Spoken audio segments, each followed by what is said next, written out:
Everyone, please do wait a while we are setting up the live streaming as well. Are we live yet? Waiting, setting up. Okay. Take some time. Because I see the live there already, I just need to confirm. Yep.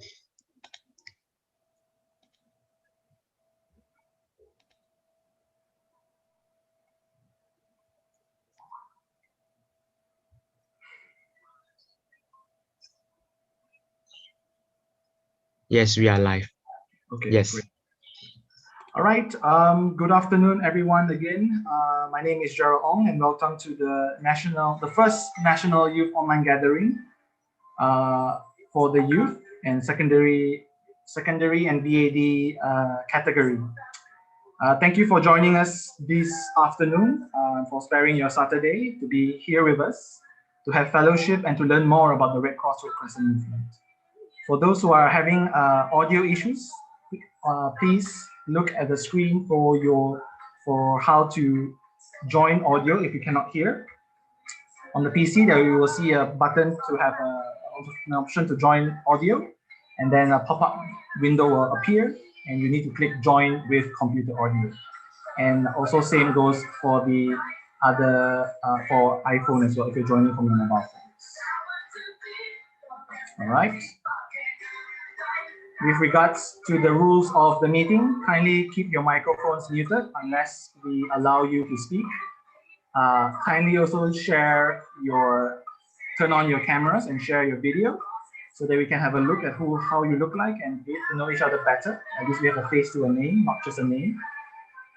And also to kindly rename yourself. Yeah, rename. Do not type your names in the chat, but rename your own name by clicking on the word participants. Look for your own name, and beside your name there will be three dots. You need to click on the three dots, and then the system will prompt you to either allow you to rename or add a profile picture. Click rename, a pop-up window will appear, and input the following convention of the naming system. So state abbreviation and then your proper name. For example, I'm from Kuala Lumpur, so KUL dash my name, Gerald Ong. All right, again, the list of abbreviation of the states are listed on the screen as well, as you can see.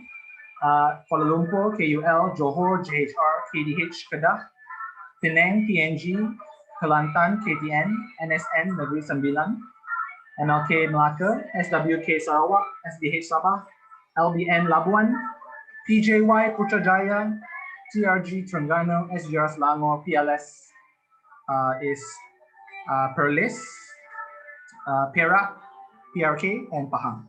So kindly do so now as we are still admitting more people at the top of the hour. All right, thank you very much.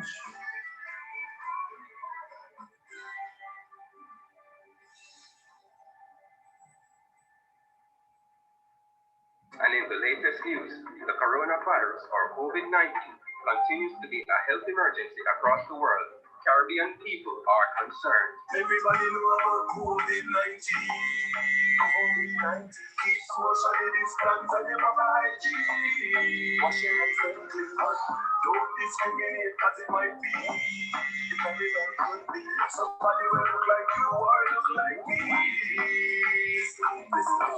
We're in this together. We all got to work with each other. Look out for our friends and our neighbor. And if you feel sick, don't be afraid to call the doctor. Red Cross volunteers from across the Caribbean working hard to fight discrimination. So if a person should feel ill, then they will contact the authorities without hesitation. The most vulnerable and the elderly, but the truth is it can infect anybody. So what we need is solidarity. Everyone helping everyone like a family. So this is a message to the nation. Make sure you seek out the right information from official sources like the Ministry of Health, Red Cross, and the World Health Organization. Everybody know about COVID-19. Keep social distance and never hygiene. Wash your hands and clean up. Don't discriminate because it might be. Somebody will look like you or look like me. People around the world facing this pandemic coronavirus have the whole world a panic. Now is not the time to be fearful, but to be careful, supportive and empathetic. This is the state of the society. Some people full of fear and anxiety. Yo, a lot of fake news in the community. But what we need now is more love and unity. So this is a message to the nation. Make sure you seek out the right information from official sources like the Ministry of Health, Red Cross, and the World Health Organization. everybody know about COVID-19. Keep socially distance and you provide G. Wash your hands and don't discriminate because it might be. It could be somebody will look like you or look like me. We're in this together. We all got to work with each other. Look out for our friends and our neighbor. And if you feel sick, don't be afraid to call the doctor. All right, so that was a song on COVID-19. And I hope we're all keeping ourselves socially distanced at this point of time as well. So for those who have joined us, welcome to the call. My name is Gerald Ong. Thank you for joining the first ever National Youth Gathering, online gathering for today and for sparing your weekend. For audio issues, please click join audio and join with computer audio. Same goes for your mobile phones as well. Join over internet audio. And as for naming convention, again, last reminder, please keep yourself muted, of course, and to rename yourself according to this naming convention. So if you are from Kuala Lumpur first, and then my name, Jaro Ong. So then the list of states abbreviation is listed here. So please do so, as we will be beginning very shortly. And as we admit more people. So please do be patient with us as we are admitting more of your colleagues and friends to join this call. Thank you very much for your kind patience on the matter.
All right, guys, earlier was just a snapshot of all of the volunteers from around the world, from the Red Cross, Red Crescent volunteers from around the world that have been continuously and tiringly combating the COVID-19 pandemic. And even here in Malaysia as well, there are still volunteers in the Malaysian Red Crescent who are assisting the Ministry of Health in running the COVID assessment centers and contact tracing of people who have COVID, and also now for the vaccination rollout progress as well, just in case that you are not aware of. Again, welcome to everyone who just joined us. My name is Gerald Ong, and I am a National Organizational Development Youth and Volunteering Committee member here in the national headquarters. I have been a 13-year volunteer since secondary school, such as yourselves. And also currently my passion has become my vocation. I've worked with the Malaysian Red Crescent at the national headquarters as a staff. And now I'm also working with the International Federation of the Red Cross and Red Crescent Society as the Asia Pacific Regional Volunteering Officer. What is IFRC and what all the mumbo jumbo that I've just spewed out of my mouth, we will find out together today during this session, of course. Chong as well, or any facilitators, please do allow the participants to chat, as I will have some interactive sessions and I would like to see their responses. So please do allow them to type in the chat box. Thank you very much. So as we begin, we all will begin with, now we're going to be, the topic for this session of the National Youth Online Gathering for today is exploring the world of Red Cross and Red Crescent. As you might be aware, this will not be the first and last webinar or gathering that we will have. We have planned throughout the year a series of online gatherings with specific topics to address. You can find out more on our social media handles, but for this session, we will start off with the very beginning, with the very basics of how did the Red Cross even come together and exist, all right? And the agenda that we'll be covering today will be first, as I said, we'll be talking about the origins of the Red Cross and Red Crescent. And I need to remind myself as well to speak in dual language in Bahasa Melayu. So we will start with the origins. Kita akan mula dengan sejarah bulan sabi merah, sejarah palang merah, kewujudan palang merah. Dipanggil kisah sebuah idea, or in English, story of an idea. We will learn about emblems of humanity, lambang-lambang kemanusiaan. 3 components of the movement, and what is the movement that I'm talking about. We will learn about it later. Ataupun bahasa is component pergerakan Palang Merah dan Bulan Sabit Merah. Then we will have a breakout activity so that we will have more interaction and to get to know you all better at a more personal level. We will be playing a game and kita akan main permainan. Ada beberapa aktiviti di mana kami juga akan memilih dan menghadiahkan pemenang-pemenang dalam aktiviti tersebut. So it's very important for you to name yourself correctly according to your state and your proper name, because if you give us your nickname, we will not be able to identify you. So tolong tukarkan nama anda mengikut convention yang kami telah tetapkan, iaitu singkatan negeri kamu ikut dengan nama betul anda, dan jangan gunakan nama samaran atau nama cute name. Alright, and then we will have our closing. We will have a final Kahoot quiz, and also take a picture as well. So please be in your Red Cross and Red Crescent gear, whatever you have with the emblems. Please wear and be proud to show that you are the members of the Malaysian Red Crescent, and we will be taking a photo as well at the end of the session. So please do stay for the entire session, as we will also record your attendance only at the end of the session. So please do bear in mind as well. So we will begin, kita akan mula dengan kisah sebuah idea di mana kami akan menceritakan tentang kewujudan Palang Merah. So can anybody tell me, do you know, adakah kamu kenal siapakah pengasas Palang Merah? And if you could just quickly type in the chat box, I would like to see some feedback and responses. Please do it quickly because we are also short on time, and I will be happy. Yes, so I have to see some messages right now. Sir Henry Dunant, Sir John Henry Dunant. Yes, so actually most of you already know. So this, for those who already know, consider this as a feedback, and I hope I'll be able to shed more light on who our founder is with slightly more detail with regards to his background. So many of you have already known Dulong Henry Dufour. That is a different person, but very good. So, the founder of the Red Cross, pengasas Palang Merah, siapakah dia? Namanya ialah John Henry Dunant, dan beliau telah dilahirkan pada 8 Mei 1828, very long time ago, di Geneva, Switzerland. Dan pekerjaan beliau adalah seorang banker ataupun ahli perniagaan, businessman.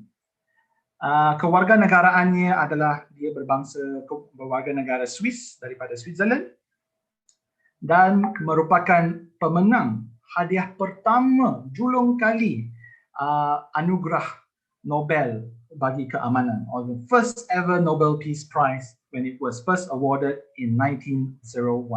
So these are some of the key facts that you should know about our founder and how achieved and the difference that he brought to the world with his idea. All right. So next, I'll be showing you a video which some of you might already be aware of, but for those who have not, so it's a new revelation. For those who have, consider this again as a refresher and for you to recall history as well, as history is very important. Oh yeah, sorry. And also, John Henry Dunant died on the 30th of October, 1910 at the age of 82 years old, and we will talk the entire story until his deathbed as well, the point of his death, what happened to him. It was June 1859. A lone carriage struggled across northern Italy. The gentleman inside, the Geneva merchant Henri Dunant, was on important business. He was determined to be given an audience by Napoleon III, the powerful Emperor of France. Dunant knew that Napoleon was now somewhere nearby with his troops. Dunant suddenly found himself in the midst of a battlefield.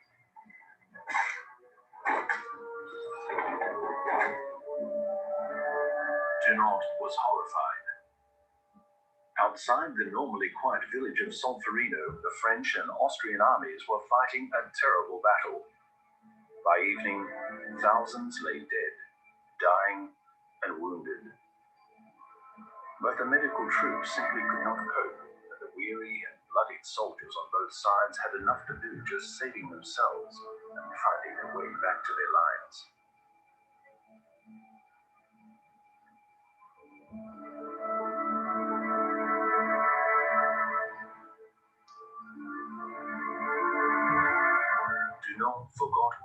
else. Help was crucially needed. Resolutely, he set up a makeshift hospital in a church in the village, where the dying and wounded could receive attention and care in peace and quiet. He was joined by the villagers, the women, the elderly, who tried to help as best they could.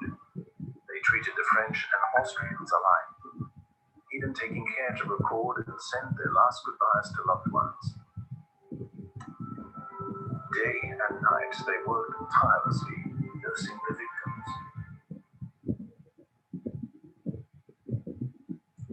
Okay, so that was a very short summary of the story of an idea. Well, not the full story, but the Battle of Solferino itself. And we will be talking about it more. And if you have any issues with audio and with the video earlier, do not worry. I will repeat the story in slightly more in depth. So, as the story mentions, seperti yang telah diceritakan dalam video tadi, pertempuran Solferino berlaku pada 24 Jun 1859. Guys, as I said earlier, there will be a quiz as well and some activities. So it's very important that certain things that I've highlighted here as well is for your benefit to remember. So terdapat 3 negara Eropah yang berperang, yaitu antara Austria, Italy atau pada dulu dikenali sebagai Sardinia, dan juga Perancis, France. Pertempuran tersebut berlaku berdekatan dengan sebuah kampung yang bernama Solferino di perkampungan di luar bandar Italy juga. Seramai 300,000 askar terlibat dalam pertempuran tersebut, dan pertempuran tersebut berlangsung selama 15 jam daripada from dawn to dusk, from sunrise to sunset. So that's how long the battle took actually. And you can imagine 15 hours is a very long time to fight against an enemy. Pihak yang menang adalah pihak pergabungan Perancis dengan Italy, atau dipanggil sebagai Franco-Sardinian Alliance, who won the battle, and about 42,000 soldiers were injured during the battle. Most of the wounded soldiers were left on the battlefield, and the moaning and groaning, so you can imagine 15 hours of battle, so tired, and then you are left for dead in the battlefield, could be heard throughout the night. And the medical services of the armies of all sides, of Austrian, Italian, and French, were inadequate to deal with the number of casualties that they were facing. So many of them were actually left for dead on the battlefield because they could not cope with that. So this was a portrait of how the Battle of Solferino would have looked like on the plains of Solferino. Again, it did not happen in the village itself; it happened in an open field nearby the village. So then, what happened? A businessman arrives in Solferino. So as we mentioned earlier, Henry Dunant was a businessman, and he had some business to meet the Emperor of France, Napoleon III. So on the evening, so after the Battle of Solferino, right, from early morning to evening, the battle occurred. On the evening, a young 31-year-old businessman named Jean-Henri Dunant was on his way to meet the Emperor of France, Napoleon III. Why did he want to meet the Emperor? So Dunant wanted to meet the Emperor because he wanted to ask permission to build water mills in the French-controlled Algeria. Algeria is a country in Africa. And as I said, Dunant was a businessman. He wanted to request permission or permit to build water mills in a French-controlled country as well, colony. So on his way to meet the Emperor, he stumbled upon the aftermath of the Battle of Solferino and witnessed the horror. So dia dalam perjalanan untuk berjumpa dengan Maharaja Perancis pada masa itu, tetapi dia terserempak dengan aftermath atau kesan daripada pertempuran Solferino tadi.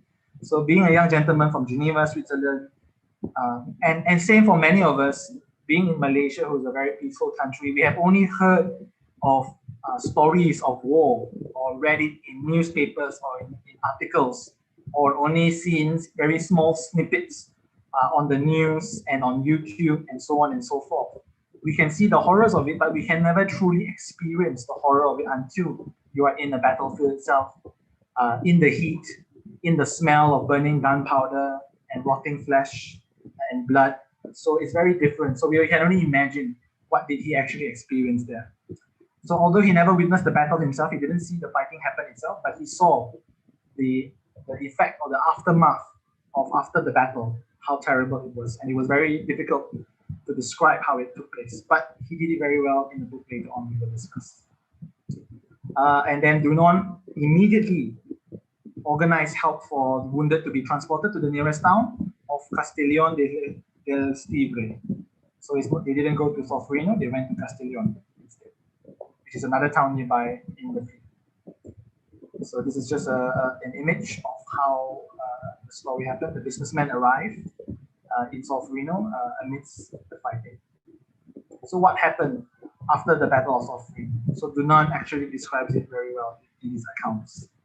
He organized for transport to bring the wounded from the battlefield into Castellón using hand-pulled carts, whatever stretchers and carts that he can find in the town, and to bring the wounded into the town itself. He then asked the locals in Castellón and coined the term "Siamo tutti fratelli," which in Italian means all men are brothers. So Dunant meminta pertolongan daripada orang-orang tempatan dalam kampung Castellón dengan menggunakan frasa "Siamo tutti fratelli" yang dalam bahasa Italianya bermaksud semua manusia adalah bersaudara. Dunant telah menukarkan banyak tempat-tempat awam seperti gereja, kawasan-kawasan lapang seperti dataran-dataran di kampung mereka, dan juga di bawah pokok-pokok untuk menjadi klinik-klinik sementara atau klinik medan oleh kerana orang yang tercedera terlampau ramai. So it was so many that it overpoured into the streets that he had to even find underneath trees to house or to place the wounded soldiers. Dunant tidak membezakan pihak mana askar itu berasal dan membantu mereka asalkan mereka tercedera dan memerlukan bantuan. And he helped them based on their needs. He didn't care, he didn't discriminate what language they spoke, what uniform were they wearing, and which side they were on. So the pihak yang menang, the already present French army medical personnel were beyond the capacity to handle the wounded. So Dunant requested the French commanders to release the Austrian medical personnel to assist, the captured medical personnel to assist in the effort. And this is very important for us to note later on as well as the story develops. But there was also an issue of supplies of items such as bandages, linen, food, and clothes. So Dunant asked people of Castellón to give whatever own money they can or whatever goods to purchase from another town as well nearby. He also requested the villagers to boil the used bandages and cloth in hot water to wash them so that they can use it again because of the shortage of supplies that they have. Many dying soldiers' testaments were also recorded by Dunant and his volunteers for those last testaments to be sent back to their homes. And this is important. Why? It will actually be the precursor to also another major service of the Red Cross that we do. That you may not understand why, but this is the history that explains it about it. And because of the heat during the summer, sebab pada musim tersebut, Jun adalah musim panas di Italy. Oleh sebab cuaca yang panas, Dunant selalu memakai pakaian putih sebab dia tidak menyerap haba. So dia dikenali sebagai orang berbaju putih, or man in white in English, not man in black. So we had Men in White way before the movie Men in Black came out. And despite the efforts of Dunant and the volunteers in Castellón, many wounded soldiers still died as a result of neglect and timely assistance, especially by the armies at war. So even though he tried his best, there was still a lot of that happening because it was too overwhelming, the number of injured people that they could handle. So this is just a depiction of Dunant arranging help and the people of Castellón in the church, tending to the wounded soldiers. So how long did he help and was present in Solferino? He was, sorry, in Castellón. He assisted the wounded in Castellón for 3 days and 3 nights only, but it was enough for him to have a whole lifetime of experience of seeing the effects of war. By then, many wounded had died and medical services were no longer overwhelmed, so Dunant returned home. So there were still injured people, but by the time, because so many people were dying, so the rate of people dying was too high and fast that it went to a point that there were enough medical personnel to take care of the rest of the people who have not died yet. So that's why Dunant was only there for 3 days and 3 nights. He left Italy. Remember, his main purpose to be in Italy in Solferino was to meet the French emperor, but he left Italy without accomplishing his true purpose, which was to meet the emperor, but returned home as a very, very changed man. So when he went home, he wrote a story called A Memory of Solferino. So he noted down and recorded his horrific experience that he encountered in Solferino, Italy, and he wrote down and published his book after 3 years. His book was called Un Souvenir de Solferino, which meant A Memory of Solferino. He only published about 1,000 books actually, using his own money. And the purpose of the books is not that he wanted to sell it to become a famous author and gain money from it, but no, he published the book and only distributed it to among the influential people in the governments in Europe and the royalties of different nations in Europe. But his book was so well received by the people, by the influential people, and everyone was talking about his book. So this is the book called A Memory of Solferino. It's also free for all of you to read as well. If you are interested, do let us know. We will drop you the link to go and download this book. It's worth a read. It's very, very good record and depiction of how war happened in the past. Very graphic in his words that could really make you feel that as if you were in Solferino after the battle as well. But in his book, it was very important because it contained 2 key messages. And Dunant's key message or key ideas in his book states that first, would it not be possible in times of peace and quiet to form relief societies for the purpose of having care given to the wounded in wartime by devoted and thoroughly qualified volunteers? This idea is actually the precursor of all the National Red Cross societies. So idea yang pertama iaitu untuk mewujudkan pertubuhan di mana ada sukarelawan yang terlatih untuk membantu mereka yang tercedera dalam waktu perang adalah idea pertama yang tercetus dan merupakan idea di mana penubuhan persatuan kebangsaan di semua negara diwujudkan di sini.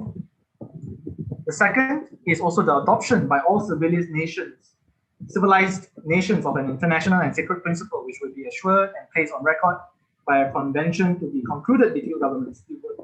This would serve as a safeguard for all official and unofficial persons engaged in nursing war victims.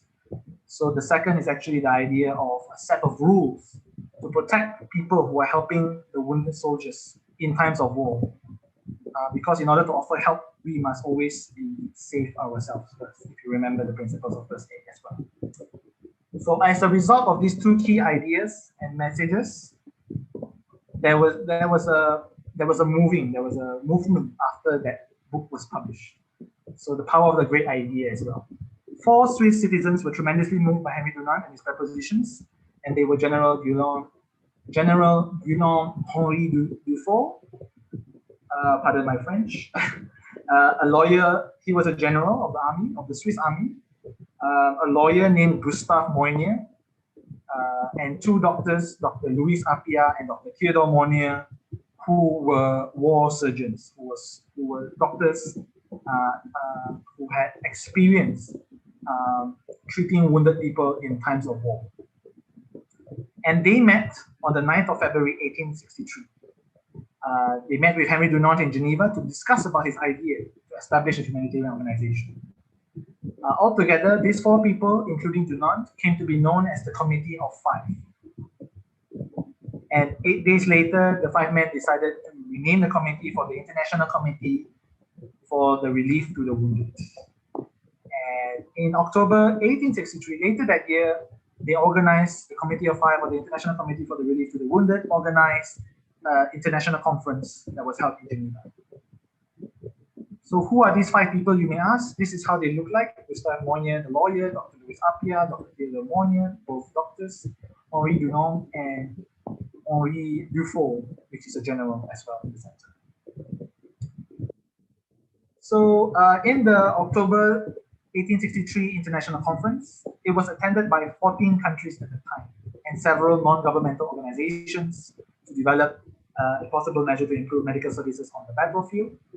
However, on the 22nd of August 1864, the Swiss government invited the governments of all European countries, as well as the United States, Brazil, and Mexico, to attend another official diplomatic conference. So there were two conferences held.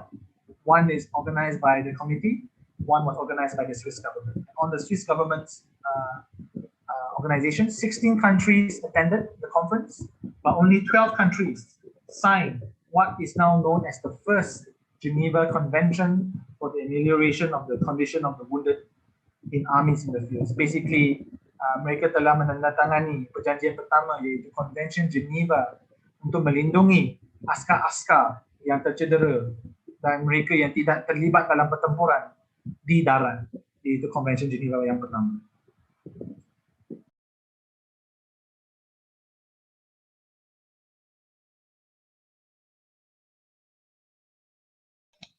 Gerald, mic on. Yeah. Sorry. And thus the Red Cross was born officially in 1864 during the signing of the First Geneva Convention. Following that, so many people, historians debate whether it's 1863 during the first ever conference organized by the Committee of Five or not, but it's 1864 that most people accept it as well. The motto of this new organization was Inter Arma Caritas, which meant charity in war. That is still the mission today for the ICRC, Inter Arma Caritas. Since the first Geneva Convention was held in 1864, three subsequent Geneva Conventions were held in 1906, 1929, and 1949. Altogether, there are 4 Geneva Conventions, which is now known as the Geneva Conventions of 1949. We will not just go into detail of the Geneva Conventions today, because there will be a separate session in the upcoming sessions as well. So please stay tuned. And since the 1876, the Committee of Five is now known as the International Committee of the Red Cross, or in short, the ICRC. What happened to Dunant after that, after the meeting and everything? So he spent much time and money on developing the International Committee, that he neglected his business and responsibilities in Algeria. Because of that, he had to declare bankruptcy in 1860. So because he was bankrupt and he was running a charity organization which dealt with a lot of donations, the public asked him to distance himself from the Red Cross organization, which he himself founded it together with 4 other people. And he resigned his position as secretary of the committee on the 28th of August 1860. He left Switzerland and went around Europe, living in poor conditions and shunned by the people he once inspired. And he lived on contribution by most of his loyal friends and families, and moved around a lot so that he did not want to be a burden to the people that he loved as well, because he was a bankrupt. However, his return to public memory, what happened? He finally settled down in Haydn, Switzerland, and met the chief editor of a newspaper who wrote about the Red Cross, founded in 1895. So the article was called Henri Dunant, the founder of the Red Cross, and was soon reprinted in many other publications throughout Europe. And suddenly, he had an upsurge of popularity again, because many people wondered whatever happened to the founder of such a great organization. So he struck a chord and received renewed attention and support from various people, which improved his financial situation remarkably. Many people heard about his financial situation and contributed and donated to his cause. And they took notice again of a man who shared his idea of a world where humanity truly comes first, regardless. And in 1901, that was when the first ever Nobel Committee awarded the Nobel Prize for Peace, was awarded to Henri Dunant for his role in founding the ICRC, International Committee, so the International Red Cross Movement, and initiating the Geneva Conventions. So this was how the certificate looked like, and the prize with some money that was given to him. And what did he do with this money that he got from the prize? So he died on the 30th of October 1910 in a nursing home in Heiden, also Switzerland. And his body, his grave was laid to rest in Zurich, Switzerland. However, even on his dying bed, he was thinking about helping others. So his dying wish was for one bed in the nursing home to be made available for the most needy who did not have any money, to be able to use the balance of the money left over from the Nobel Peace Prize, so that he prepaid that bed for anyone who really needed it in the nursing home. And his living monument is the organization he helped create, the International Red Cross Red Crescent movement. And you and I are also fruits of his labor, being young Dunants and young ambassadors of humanity as well. And all over the world, countless memorials, roads, hospitals, and many other establishments are named after him. If you've actually been to Thailand, I guess the nearest example we can give is in Bangkok, a very major road in the city center as well. It's called Henry Dunant Road. And that's also where the Thai Red Cross headquarters is. His memory is celebrated every 8th of May as the World Red Cross and Red Crescent Day.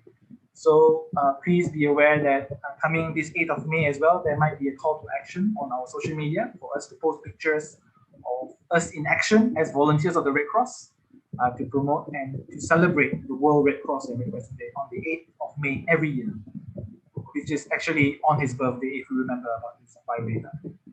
So this is just a picture of his grave. It is a very modest grave as well.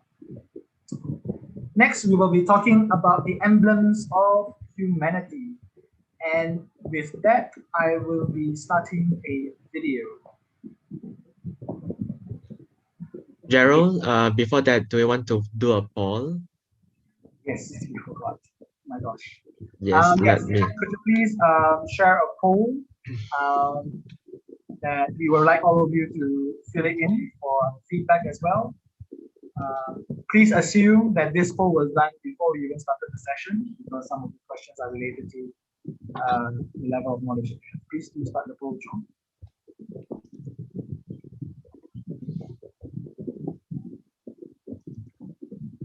I will give about 2 minutes to complete this poll. I request everyone for you to please fill in the poll accordingly, as this information will be very important for us to gauge our progress as well for our reporting purposes of the program. So I've only seen one person answered out of 982. So congratulations, we have a lot of participants today. I think many are still also joining us on YouTube.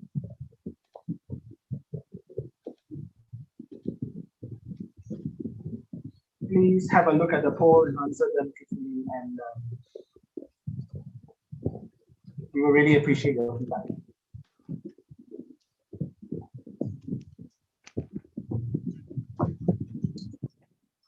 We're now coming to the 1 minute mark of the poll. I will give another minute for all of you to please submit your responses as well.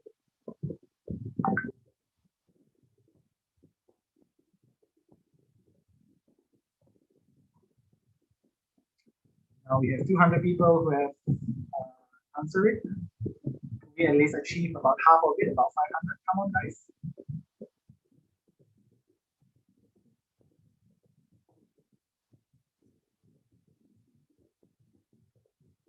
There are some questions with relation to the level of understanding for you guys to answer.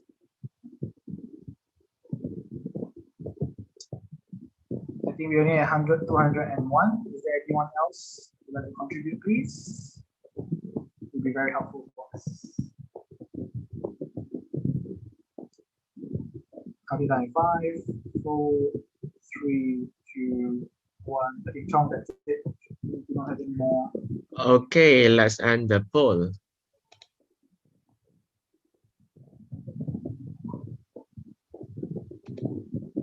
All right.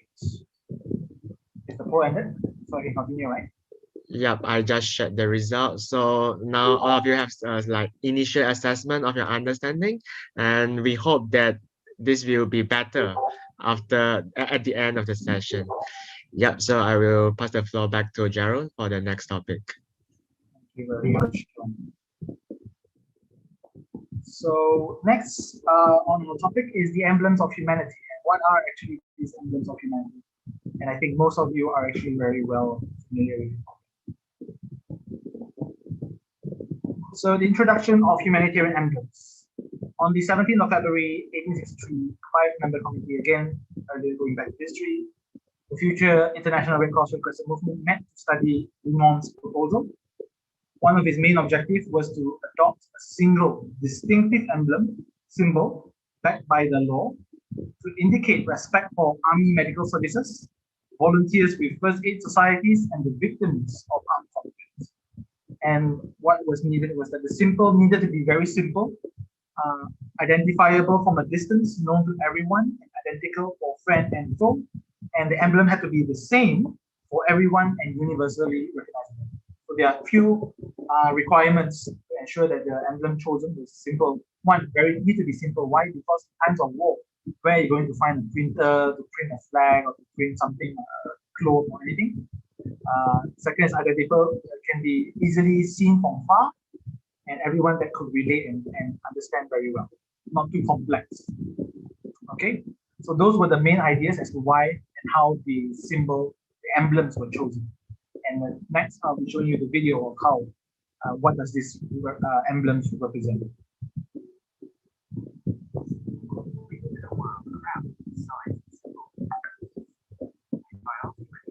These symbols, I think most of you would say yes. What if I asked you what they mean? What's the sign the first thing? It's the sign that helps at hand form identities before. These symbols or emblems can mean many things to many people, so let me explain what they mean to all of us. In one word, protection. The Red Cross, Red Crescent, Red Crystal are symbols of protection. International law gives the wounded, sick, and those caring for them in armed conflict. They tell those fighting that they must not attack anyone or anything that displays them.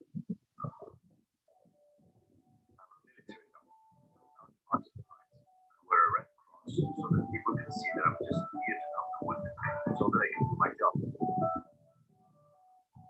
These emblems can also show a connection to the Red Cross and Red Crescent organizations.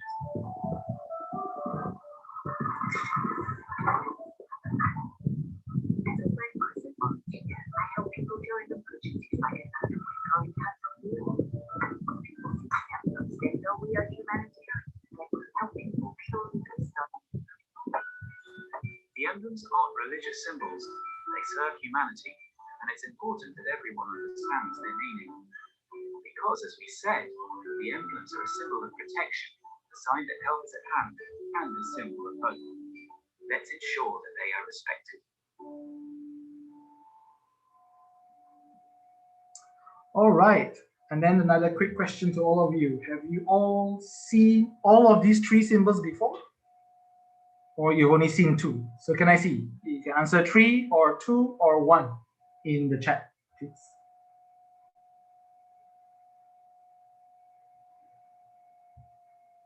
Two. I see a lot of 2. Mostly 2, some 3. All right, very good. So to those who, I guess the majority do not know that our third symbol actually, and actually we have 4 symbols, but 3 are only in use right now. The 4th one is not in use. I'm not going to be focusing on that. I will explain about the history of it, of why these 3 symbols were selected and being used currently as well.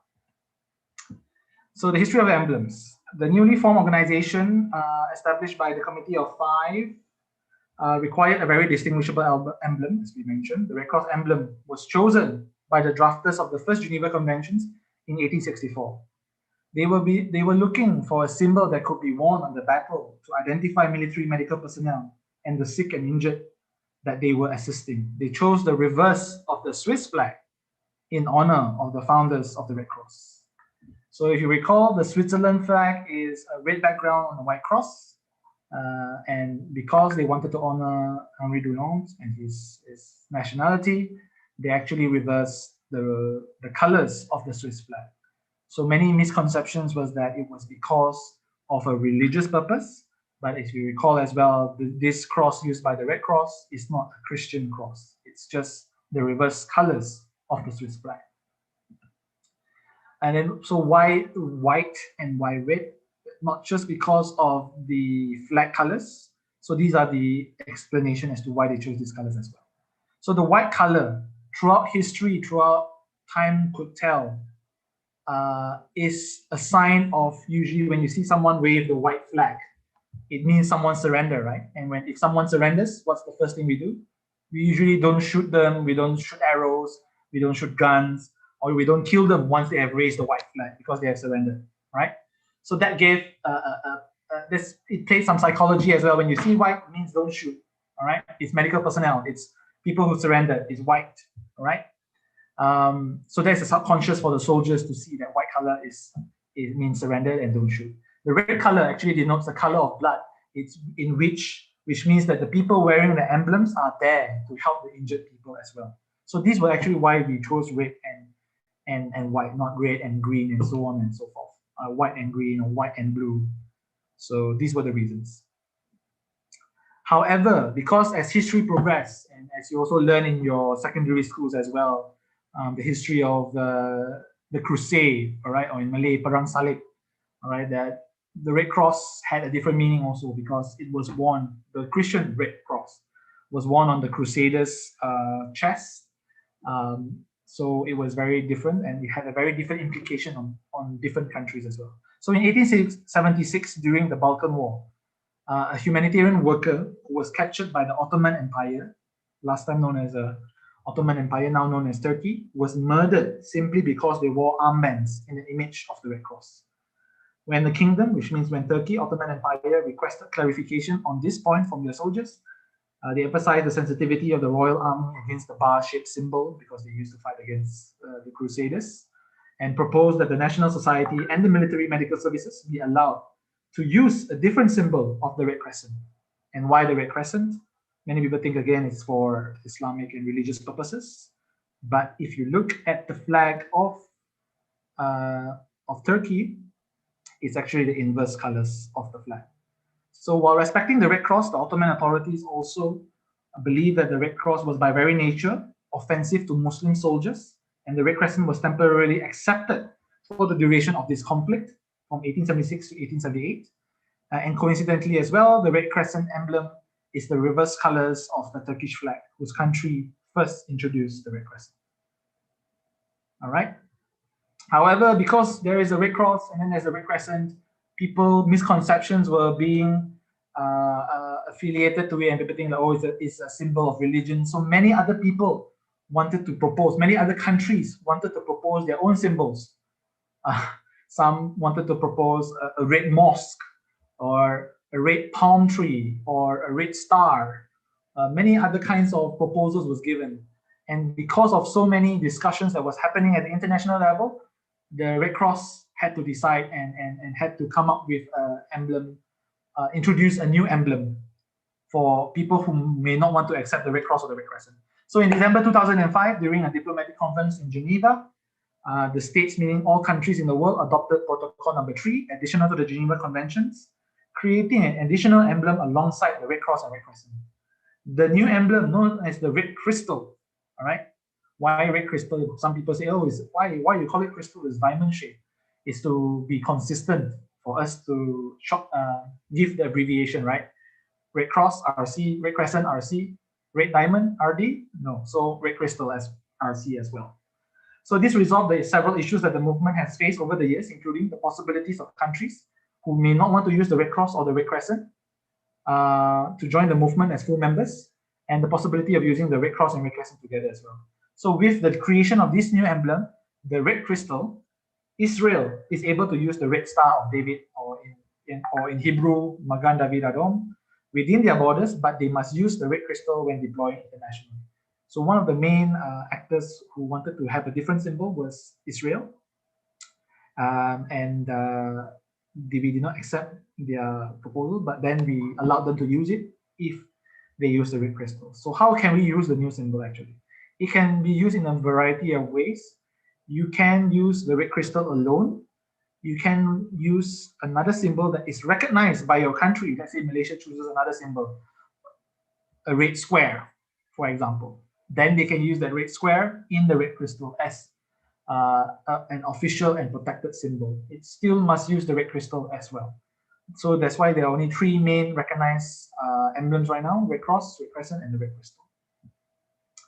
And this is the one currently used by Israel, which is the Red Star of David. Some people equate it to the Jewish religion as well. So we didn't want this to be a religious issue. What are the functions of the emblem? Why we need something? So again, first thing was, if you go back to history, it was because of war. We wanted to help people. We wanted people not to attack the people helping the wounded soldiers. So the first purpose of the emblems, of why we needed it, was for protective purposes. So in times of armed conflict, they can be used for protective purposes to ensure the safety of, one, medical services and religious personnel, people who are not part of the fight in the armed forces. So in the military, in Tentera Darat, in the Angkatan Tentera Malaysia, there is of course there are religious personnel and also medical personnel in the Tentera, in the Angkatan Tentera, so they could not be attacked. They didn't carry guns. They were not part of the fight, so they should be protected. Second is medical personnel, facilities, and vehicles of national societies such as Malaysian Red Crescent, when placed at the disposal of medical services. So means if Malaysia were to go to war and Malaysian Red Crescent, the military needed to use ambulances of the Malaysian Red Crescent, or any private hospitals or private schools to convert them to hospitals, temporary hospitals or makeshift hospitals, they could use the Red Cross for protective symbol to denote that this is a protected site, that no one should attack these people or location. And third is with the express authorization of the government and under its control, civilian hospitals, all civilian medical units, and other voluntary relief societies and medical facilities, their staff, civilian, medical personnel, as well as vehicles assigned to treatment and transport of the wounded, sick, and shipwrecked, could use this as well, but with permission from the government and from the national society. And that's why, if you realize, in Malaysia, there is also a shift of idea that Ministry of Health is no longer using the Red Crescent on a cream-colored background.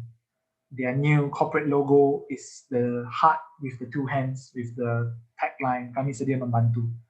So it's also a very important thing that us as Red Cross, Red Crescent volunteers and members in school educate our community, educate our friends and family that the Red Cross is not meant to be used by private individuals, by pharmacies or clinics that are not related to the Red Cross or Red Crescent, because that would be a misuse of emblems as well. So all three emblems have equal status. No one is stronger or bigger or have more power than over the other. They must always be displayed on a white background, right? You cannot put any other colors behind it. You cannot put Red Crescent on a blue background, a Red Crescent on a black background. That is not allowed. It's very important also for all of you, if you are designing any t-shirts for your school programs or things like that, to ensure that there is always a white background on your Red Cross or Red Crescent. And the ICRC and the IFRC, something that you may not be aware of yet, we will discuss about it later, are also allowed to use their own logos and emblems during times of peace and armed conflict. The second purpose of the Red Cross, of the emblems, is for indicative purposes. How can you tell someone is related to this organization of the Red Cross? So as you are wearing I see some of you wearing your t-shirt today, and as I'm wearing my uniform today as well, I have small emblems of the Red Cross, of the Red Crescent. So in times of peace, these emblems can be displayed for indicative purposes, for volunteer staff or property affiliated with the movement, the society, and also as an exceptional measure by ambulances, first aid stations, exclusively assigned to providing free treatment to the wounded and sick in line with domestic legislation. So when used as an indicative, it must be usually in small size and and with the wordings of the words Malaysian Red Crescent, Singapore Red Cross, Thai Red Cross. If it's protective, it should be just the Red Cross and Red Crescent on a white background very plainly. So for the next part, I'll be showing you a series of pictures and asking you to test your knowledge as well. to let me know what is the purpose of the emblems used in the picture. So can you please type in the chat quickly, what is the purpose of the emblems being used here in the picture that you see? Is it for indicative purposes or for protective purposes? Can you quickly type in the chat? This is a situation in Syria. So I see, okay, protective purposes, indication, very little indication, more protective. All right, protective, protective. Yes, actually the answer is both.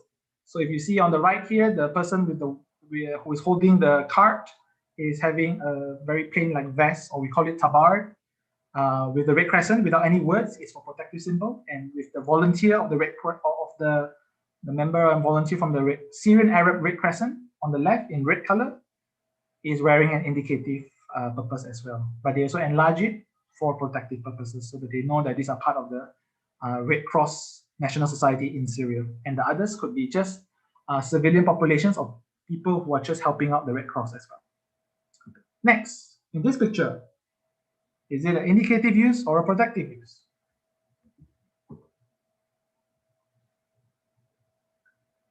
Indicative, protective, indicative. So yes, in this case, it's indicative only because all of the emblems here displayed are with the words around it. So on the card and on the uniforms. So that is indicative, the answer earlier. What about this? The aeroplane. Indicative or protective?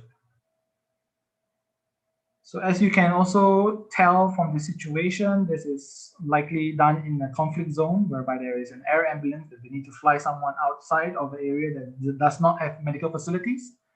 So in order for people who are fighting the rebels or armies to not shoot at the aircraft, there is a very large red cross painted on the white background and body frame of the airplane so that people will not shoot it as well. So this is for protective purposes.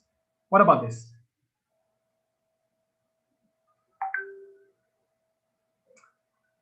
Protective, protective, protective, protective, protective, protective, protective. Okay, you guys are very good. Yes, it's protective, even though there's wordings around it, but this is the emblem of the ICRC. So they are allowed to use it for protective and indicative purposes. So in large fonts or in large scale, it is a protective symbol as well. That's why you have flags. So this is also in a conflict area, and that's why the emblems are very large, so that they can be seen from far, not to shoot these vehicles or these people who have this emblem.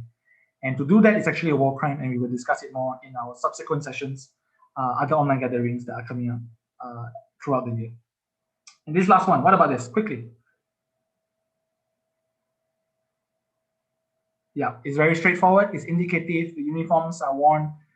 The emblems are very small. There are words around it. It's not very clear, I understand, but you can roughly tell that it's small, and it's something like what I'm sort of wearing today as well on my shoulder, and on most of your chest if you're wearing t-shirt, or if in full your shoulder as well, arm. This is for indicative use. So next, we will talk about the components of the movement. What is the movement all about? The movement of the International Red Cross and Red Crescent movement is the world's largest humanitarian network. It is neutral and impartial, and provides protection and assistance to the people affected by disasters and conflicts. So this is another logo as well, or emblem, which is only used when three components of the movement are together, which means when IFRC, ICRC, and National Red Cross Red Crescent Societies are together, in any operation or in any meeting with the UN or international conferences, we will use this logo, which represents the movement, the three of us. So the movement is made out of three components, all right? Made out of 100 million members, volunteers, and supporters in more than 192 countries, national societies, and it has three main components. One, the International Committee of the Red Cross, or ICRC for short. Two, the International Federation of Red Cross and Red Crescent Societies, or IFRC for short. And three, the National Red Cross and Red Crescent Societies all over the world. So all these three together is known as the International Red Cross and Red Crescent Movement. And only when we're together, we can use the earlier emblem which I showed here. Or not separately or in pairs, we will use our own logos. When I tell people So I'm going to talk about the work of the ICRC next through this video. And hopefully you'll be able to listen because there is no further elaboration on the ICRC except for this video. When I tell people I work for the ICRC, they often look at me a bit blankly. You know, I say, at Cross, at Crescent. Oh, they say, are you a doctor? No, I tell them, I'm not a doctor. We do have doctors and nurses, although that's just one part of what we do. So what do you do? They ask. Well, have you heard of the Geneva Conventions? Of course, said one guy. But what does it mean in real terms? And I thought for a minute and then I said, it means that whenever there's an armed conflict, we can be there to help. It means that the people who've had to flee their homes because of fighting can have access to clean, drinkable water and food. It means that children who were separated from their families in conflict areas can be reunited with them again. It means that when visiting detainees, we try to ensure they are kept according to international standards, with dignity and without fear of ill treatment. And how do you do all that? He asked. Well, my more than 13,000 colleagues operate in more than 80 countries around the world. But we don't do it alone. We work together with the national societies of the Red Cross and Red Crescent. Our activities can take us deep into urban centers or out to remote rural areas. Our impartiality, independence, and neutrality allow us to touch upon highly sensitive topics, not just this work we actually do in peacetime. But then, armed conflict creates so many new kinds of needs, many of them not immediately visible, such as for psychosocial support, protection against sexual violence, or education on the dangers of anti-personnel mines. We work together with the people we assist, helping them improve their own livelihoods. So whatever their past, they have a future to look forward to. That is humanity in action. All right, I hope that most of you were able to catch the video earlier. So the main work of the Red Cross for the ICRC is in conflict area and anything related to conflict. So IHL, International Humanitarian Law, visiting detainees, prisoners are all part of the work of the ICRC. And to, as we also said, to reconnect family members. So remember in history, we talk about Henry Dunant writing the last messages or the dying messages of the dying soldiers. So that's also one of the work of the Red Cross for ICRC as well. Next video, I'm going to be showing about the work of the IFRC, the International Federation of Red Cross. So stay tuned. The International Federation of Red Cross and Red Crescent Societies is the world's largest volunteer-based humanitarian network. Every year, together, through our member national societies in almost every country, we act before, during, and after disasters and health emergencies to meet the needs and improve the resilience of vulnerable communities. We do so with impartiality as to nationality, race, gender, religious beliefs, class, and political opinions. Together, we reach and support more than 110 million people affected by disasters, health emergencies, and crises annually, no matter whether they make the news or go silent and unnoticed. Together, we work with communities to build their resilience by supporting more than 160 million people annually through long-term services and programs in disaster risk reduction, livelihoods, community health, water and sanitation, and shelter. But our role and responsibility is much wider. Together, we are one of the most recognized brands in the world, with an auxiliary status and fundamental principles that give us unique access to decision makers and opinion leaders to influence legislation, expand our reach, and mobilize people and partners to build more resilient communities. Every day, our volunteers and leaders are promoting our humanitarian values, developing a culture of non-violence and peace, protecting people on the move, and fostering social inclusion. Our young people are our strength and our future. They are agents of change, shaping the resilient world they will live in. Together, we are 80 million members and more than 16 million active volunteers, based in 160,000 local units over 5 continents, standing in solidarity with those in need and protecting their dignity. Together, we are the International Federation of Red Cross and Red Crescent Societies. All right, so I also hope that the video was able to highlight a bit of the work of the IFRC as well. But just to quick summarize it is as well is that the IFRC is mainly working on development and response to natural disasters and to prevent and prepare communities to be able to be resilient and to withstand disasters as well. And that is one of the main work of the IFRC, and to support national societies such as Malaysian Red Crescent, Singapore Red Cross, Thai Red Cross, to develop their national societies as well. So this is just a quick map of all the Red Cross and Red Crescent societies all over the world. So this is the world map, and as you can see, all in red are countries that have a Red Cross and Red Crescent Red Cross society. All countries that you see in dark green has a Red Crescent society. And as you can see, almost the entire map here is covered as well. So this is just a very quick list of all the national societies' names all over the world, from Afghanistan A up to ZAC throughout the world as well, for you to just be aware of that. There's a lot of other volunteers such as you all over the world, and you will feel at home wherever you are in the world if you if you connect with all of your Red Cross, Red Crescent extended family members. Now we'll be talking about the national societies.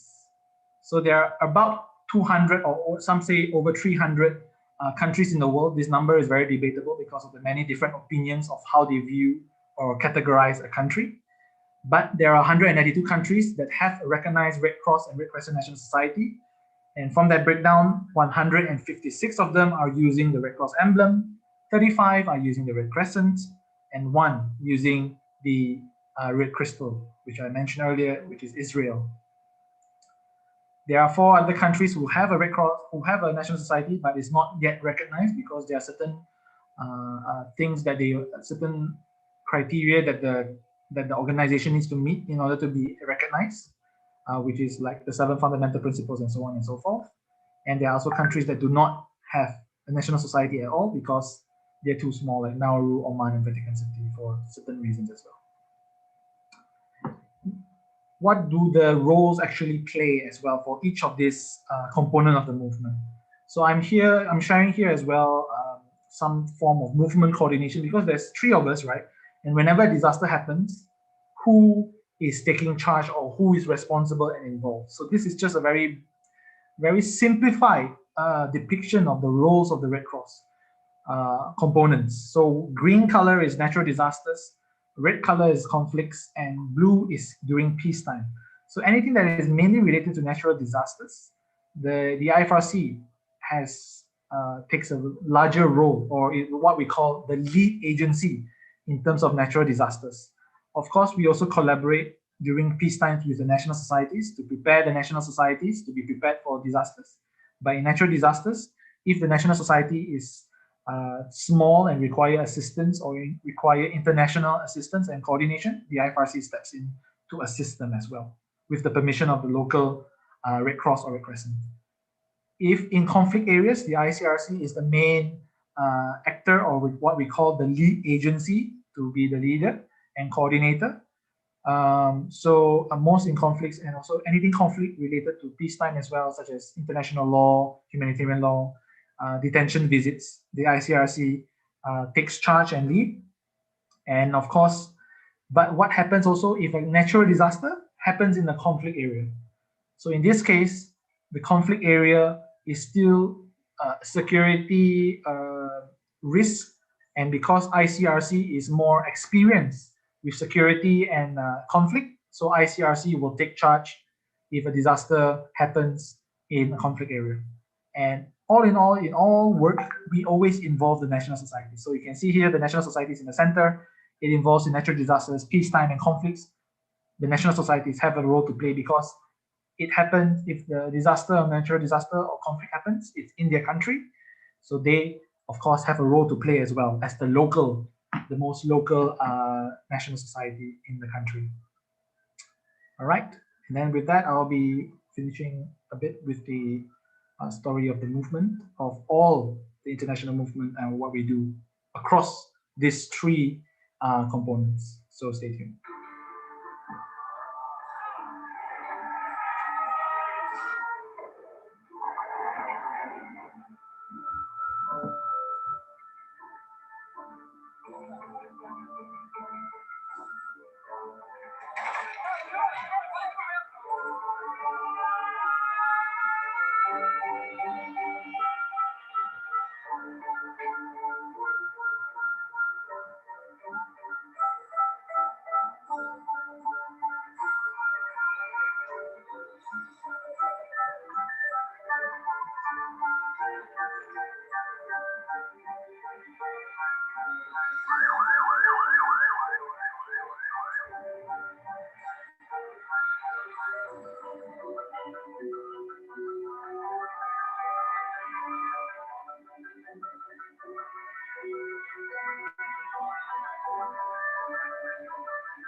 All right.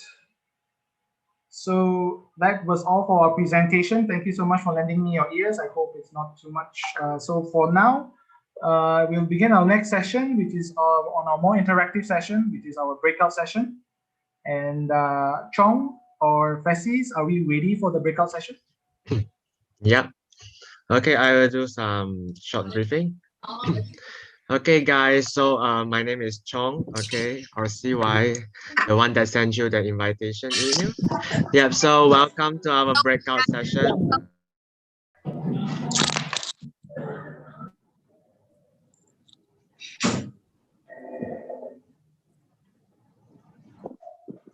Okay, yep, so now I already set the breakout rooms. Okay, so if you are familiar with Zoom, you will see a pop-up window.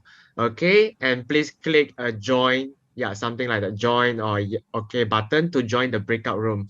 There will be facilitators with you to conduct a game. And I would like to announce that for this game, we will have winner for each room. So please do participate actively, and we hope you can be one of the winner today. All right, the winner will get a nice diary book from Malaysian Red Crescent. Okay, it's a limited edition. Okay, if there is no problem, or if you are ready, please type ready or yes in the chat, and I now send you all to the breakout rooms. Yes, I see a lot of ready and yes, Sean. Good. Go ahead. Yeah.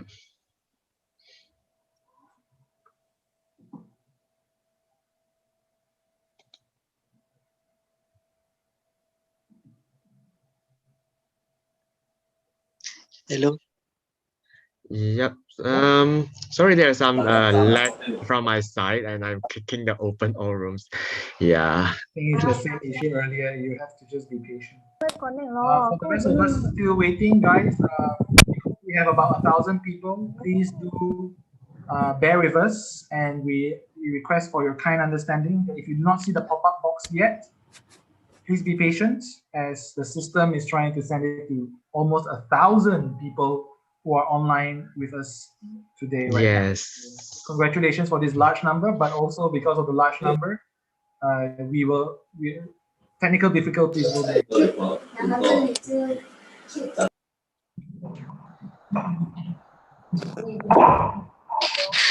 organized.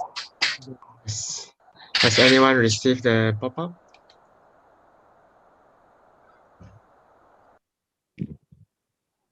Not yet, still waiting.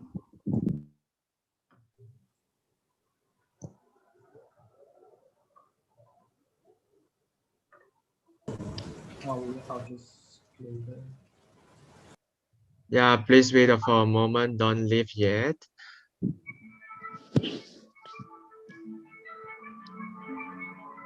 No. Yeah, please be patient. It's starting.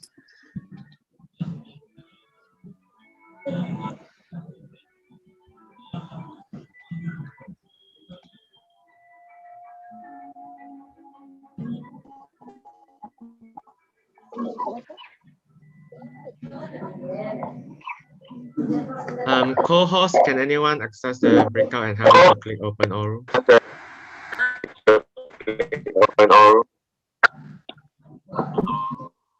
Nothing is shown. I have been clicking the open all rules, but yeah, please wait. I'm trying. Yeah.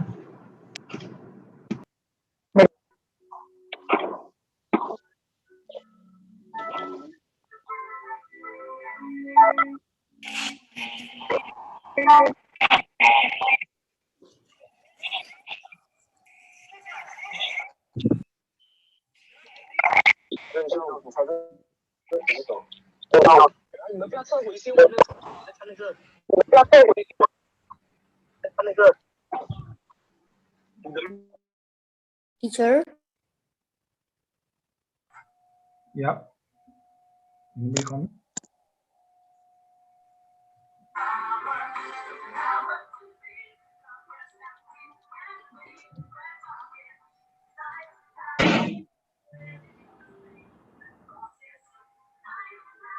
Sean, Yes, how many people are still in plenary?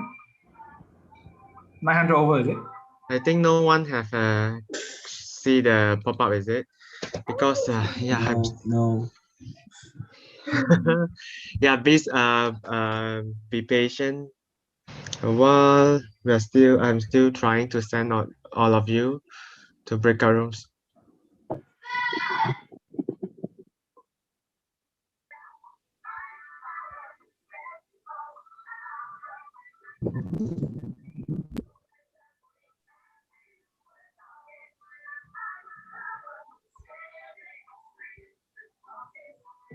I think the live power, the Red Cross power is too strong for Zoom.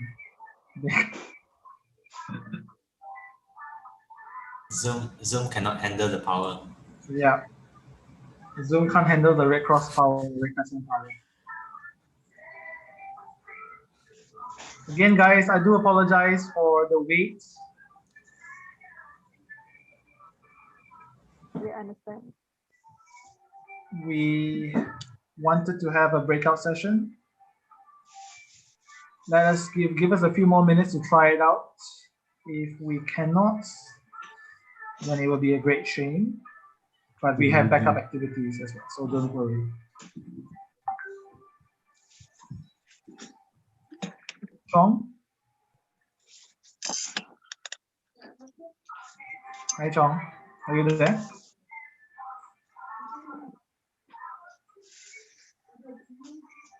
Chong? Yeah, let me try for a few more times. Yeah. Or maybe if you try the other way of just auto assign and then you need to move the PASIs around. Yeah, actually, it's just to open rooms with a moment.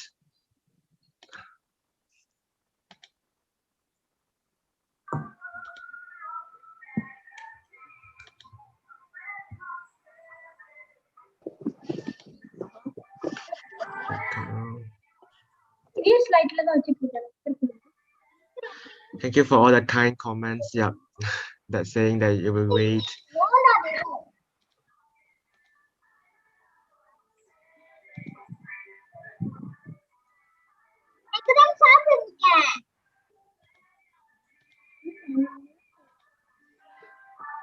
Gerald, I just set you as a host. Can you try to open the room from your side? Yeah, I already assigned the room. Can you just can you see whether you can see the list? Let me just stop sharing a while. So you want me to auto assign automatically, is it? Can you try when you open the pop-up, did they have the list come up? No, they asked me to assign manually, automatically, or let participants choose. Okay, let me check again. You can see the list. I can do that as well.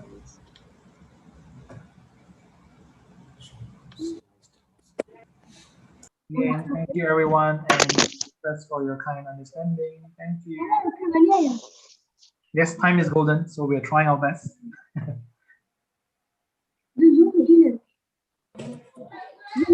Okay, never mind. I will try to random.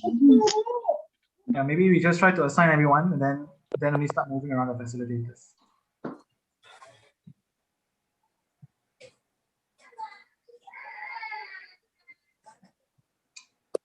Sorry, guys. Well, Murphy's Law. Whatever can go wrong will usually go wrong. I can't see anything, Chong. Am I co-host? No, yeah, now you're co-host. Now I will let you be. Sorry, which one is you? The one with the camera, with the dash on my name. Okay. You help me to assign, because even an auto assign also can't move. Okay, let me try auto assign. How many rooms did you create this one? 16. 15, huh? 16. 16. 16, yes. So we'll be having 16. I just open all rooms first, and then I will, yeah. Are you able to click open room? Clicking, but waiting for it to respond. Earlier also, I had to click a few times. Yeah, I've been clicking for a few minutes. If by 3:30 we cannot do, we just go with the. Yeah, we will do it in plenary. Sorry guys, so give us about 5 more minutes. At 3:30, we will just carry on with the next session, which is Kahoot. It's still an activity, so don't worry. Yep. Okay, so guys, maybe you can also take break, take 5. Yeah, after 1 hour of learning, right? Yeah, take 5. Can get some drink and go to a toilet break, and come back at 3:30. Okay, sir. Thank you. Okay. Okay, thank you. Okay. Thank you. Thank you so much. Thank you. Thank you, sir. Thank you, sir. Thank you, sir. Thank you, sir. Thank you so much, sir. Thank you, sir. Thank you, sir. Thank you, sir. Thank you so much. Thank you so much. Thank you, sir. Thank you, sir. Thank you, Thank you. sir. Thank you, sir. Thank you. Thank you, sir. Hey, hello. Thank you, sir. Is it the breakout room start already? Not yet. Thank you. Not yet. Please stay back, okay? I see a lot of people have left the room. Yeah. I'm saying Thank you, break sir. means Thank that you leave the computer and go take your Are drink they and not taking leave are they the. taking toilet breaks or they are leaving? Yeah. Guys, it's not the end of the session yet, right? So Yeah, we please still have stay with us. another 30 minutes, right? Thank you, You Yeah. have filled in your attendance form as well, so please Thank stay you, online. Thank you, sir. Yes. Esther, We haven't end yet. Don't say thank you. Esther, come So here. sorry. Thank you, sir. Wang, No, wang. we didn't end. Wang from the room. Are we gonna come back at 3:30? No, you just left your computer here. Don't leave the meeting. Yeah. You just, I Don't. mean, you can do. Please unmute yourself. Chong and Vera. Yeah. Guys, don't leave the meeting yet. We still have activity, but we say you take a rest, take a break. Okay. Gerald, how is your side? No, I think we'll just go ahead with. Yeah, we'll just go ahead with. Okay. So guys, I'm sorry that we couldn't do the breakout session, and also time is flying. Yes. For those who have left, or if you've seen that your friends have left, could you please ask them to rejoin? We will begin our Kahoot session in a short while. So at 3:30 we will start the Kahoot. Can you please try to reach out to your friends if you notice that they're no longer in the call, to please jump back online. Yeah.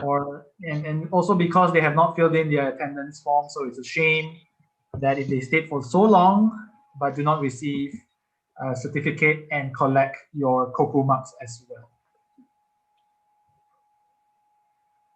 So let me just prepare the program. Be right back.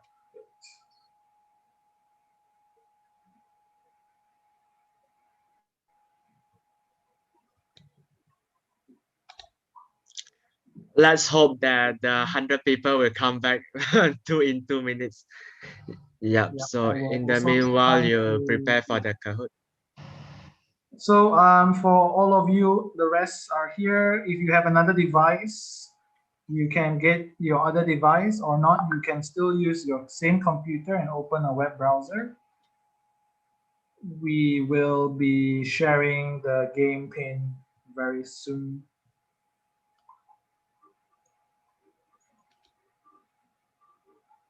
All right, guys. If you are done, you can just share screen. Yes.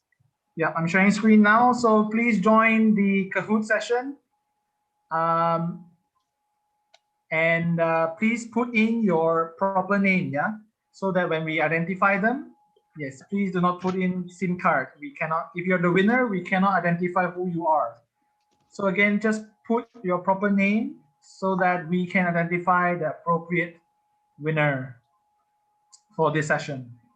Again, apologies that we could not carry out the breakout room session, but this will be just equally as exciting as well.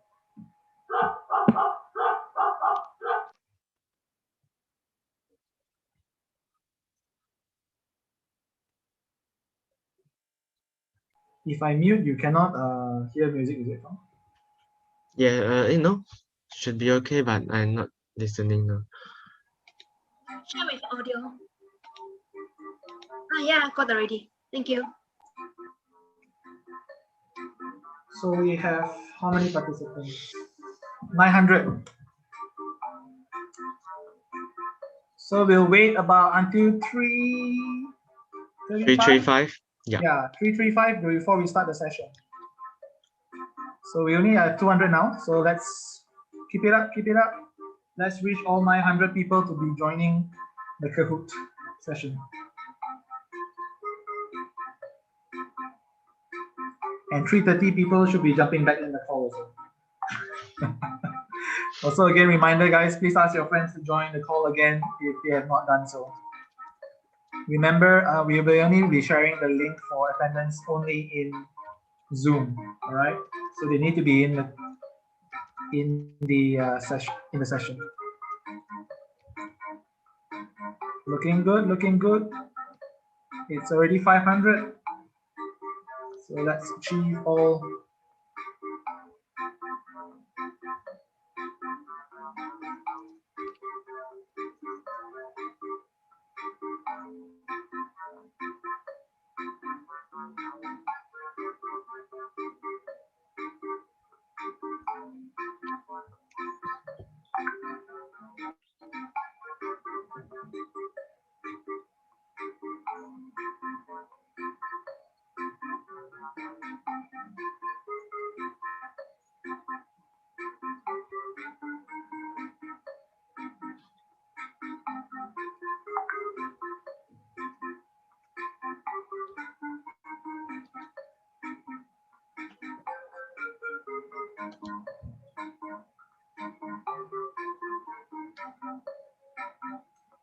Right, guys, we have 930 people, but we only have 600. So please join online.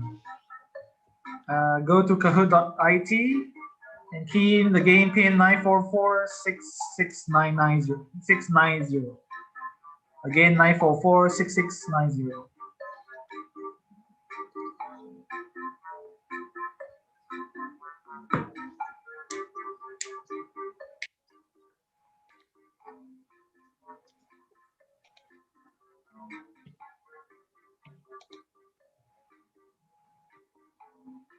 Right, we have 600 over people, but 900 over people in the call. So please join. We really appreciate your active participation.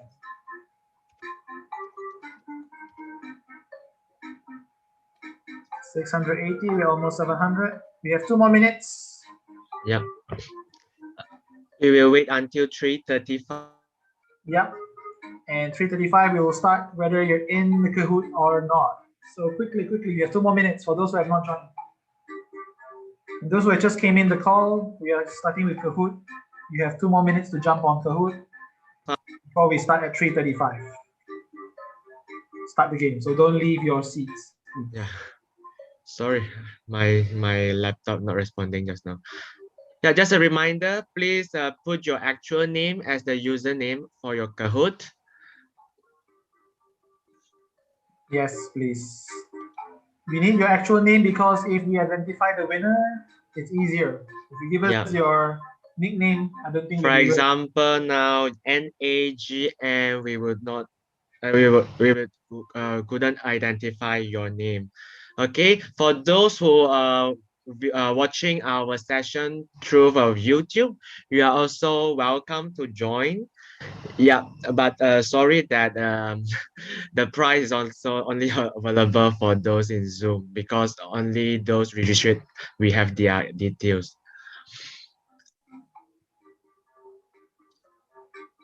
But it's a good opportunity for you to check your knowledge.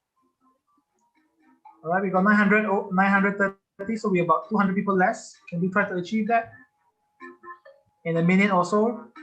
It's 3:34 already. Come on, guys. I think a lot of people are still renaming it. So again, please try to put your proper name so that we can identify you as the winner. If you don't care about winning, then it's fine.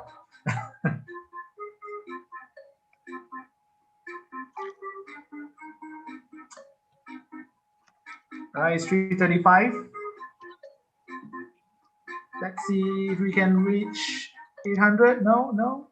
I'm gonna start in 10, 9, 8, 7, 6, 5, 4, 3, 2, and 1. Ready or not, I'm starting.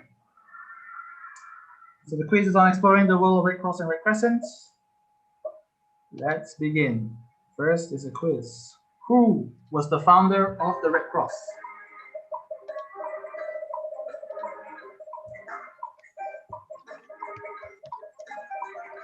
Quite a straightforward and simple question. But let's see. Remember, speed and accuracy is the aim of the game. Yes. So again, I guess maybe some of you did it too quickly and didn't really see the question answer options. But yes, the founder of the Red Cross is Henry Dunant. Next question. So first, okay, we have Kam Hui Min leading in the first question. Congratulations, but it may not be the same person by the end. So keep it up. Next question. When did the Battle of Solferino take place? Aha.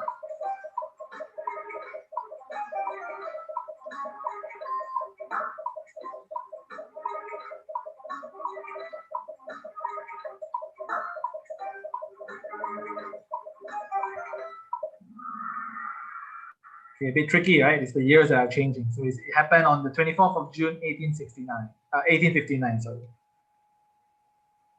And oops, now we have Putri Arisa leading. Congratulations. Next question. Where did the Battle of Solferino take place? Pretty straightforward as well. Is it Austria? Is it France? Italy? Wow, so tricky. Wow. You guys remember, yeah, Solferino is in a place, is in a village and a countryside of Italy. Okay. And Austria and France were the countries involved. And for those people who selected Germany, perhaps you were absent throughout the session because there was no mention of Germany. But good try, guys.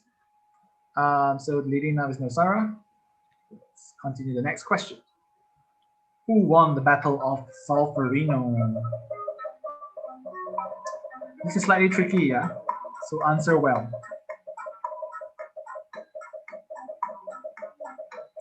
It's important to be fast and accurate, but it's also very important to be accurate in your answer. Yeah. Yes, the Franco-Sardinian alliance. So French and Italian forces won. Okay, so both of them. Norsara still leading. Very good. Next question. How many soldiers were involved in the battle?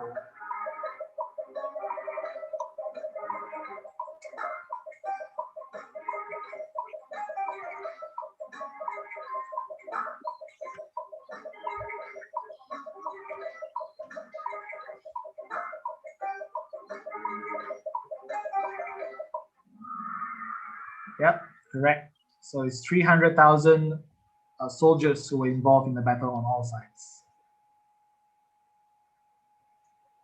Still Nosara. Wow. The rest are still moving. Let's see. Can she last till the end? Heavyweight champion. How long did the battle take place? How long did the battle take place? So it was from dawn to dusk. If you recall, how many hours was that? On that summer day, on the 24th of June, 1859. 15 hours, right? So it's definitely more than 12 hours because again, summer days are longer. Who's up? Oh, okay. Now is Ajwad from Johor leading. Congratulations. How many soldiers were wounded during the battle? It was definitely a high number. Which number? 3, 2, 1. 42,000. So 300,000 was the total soldiers were involved, and 42,000 were injured during the battle. Ajwat still leading. She's on a streak, I think. Why was Henry Dunant in Solferino? What was this person from Geneva, Switzerland, doing in an Italian countryside in Solferino? So far away from home.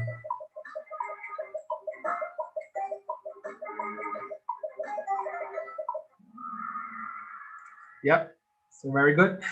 Some were saying that he was there for holiday purposes, which I think is a very nice thing to do. All of us are thinking about holiday right now. But no, he was there for business purposes. Ashwat still leading. 3 in a row. Erica is back in the game. All right. Quiz. Who was Henry Dunant trying to meet at the Battle of Solferino? Was it Napoleon Bonaparte, Napoleon the First, the second, or the third?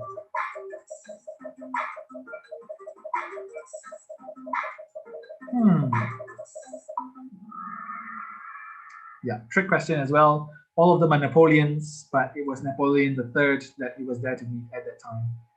And that was the reigning emperor of that time as well. Ajwad is still in the lead. 30 players have reached answer streak 6. Wow. High number of people getting 6 in a row. Great. What was the phrase used by Henri Dunant to the people of Castillon? Was it inter arma caritas? Siamo tutti fratelli? Per humanitate ad pace? Or un souvenir de Solferino? Yes. Okay. Oh, more people answered un souvenir de Solferino. Well, it's actually siamo tutti fratelli, which means all men are brothers. Ashwad is still in the lead, and Eshwara Kali as well. Next. What was Henri Dunant known as in Castillon?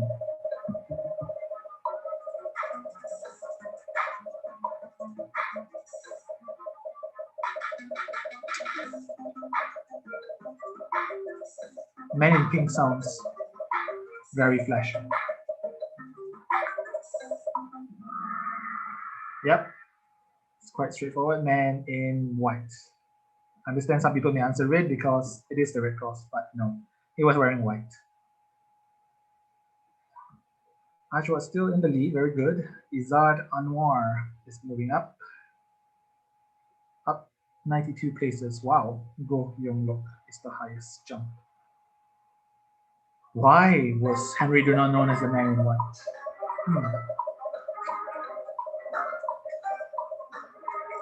Because it's a medical color, because he wanted to be known as a doctor, because it's a protective color, and because it was hot. Ooh, because it was a protective color. No. Again, guys, when Henri Dunant was in Solferino, there were no set of rules there yet, and there was no Red Cross yet. So it was just him. It was a hot summer day, and basic science, we know that the lightest color does not absorb heat, hence why he chose white, because it was hot. Ooh, Ajwad dropped a place, and Eshwara took her spot. Next. How many years did Henri Dunant took to write his book? If you remember when the book was published, and if you remember when the battle took place, you will get the answer.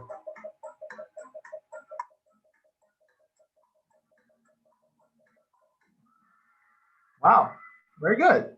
Yes, it took him 3 years. So the battle took place in 1859. He published it in 1862. So yes, Ajwad is back in the game. What was the name of Henri Dunant's book? English translation.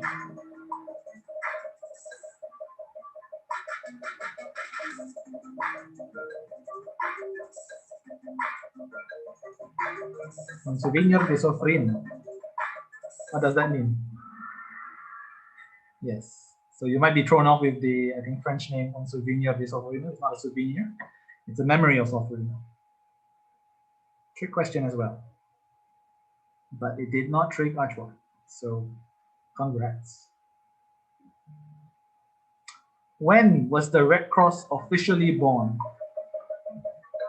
It's a matter of debate, but many people accept this year as the year that the Red Cross was born.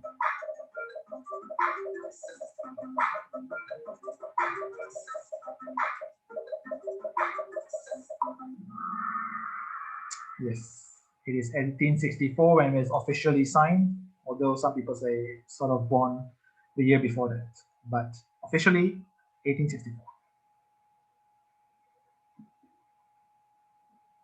Wow, okay, good. Next question. When did Henri Dunant pass away?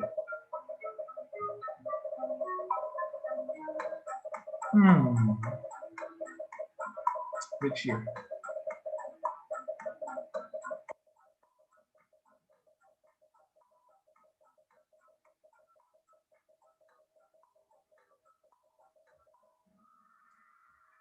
Yeah, very good. 1910. 1901 was the year he received the Nobel Peace Prize. Wow, Najwad is really well, doing really well. What is the purpose of the emblem used in this picture? Moving on to emblem now, I think.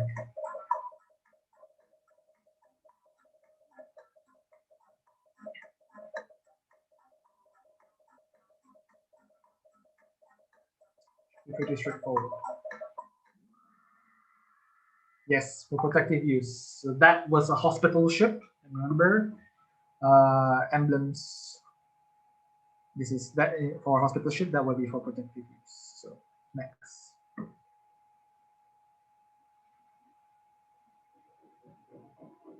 What is the purpose of the emblem used in this picture?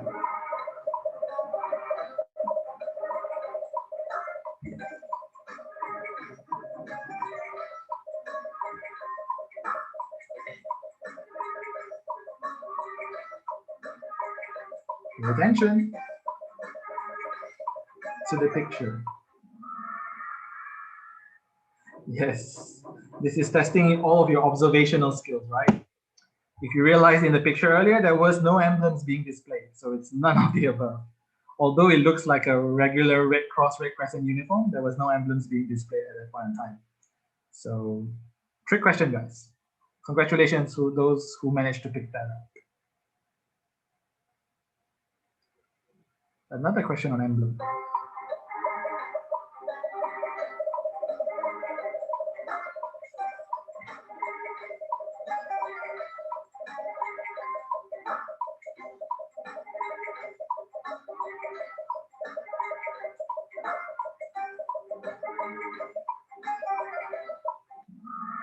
Yes, indicative use, although it was rather large, but it still had the wordings of the National Society related to it, so it was more of an indicative use.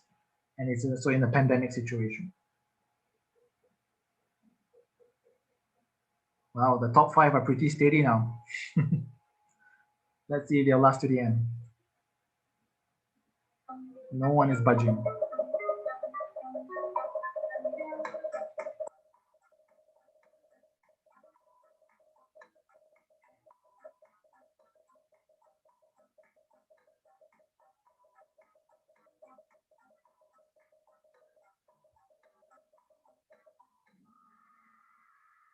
Yes, it's for protective use. As you realized earlier, it was all just the Red Cross on a white background without any wording. So it was more of a protective use.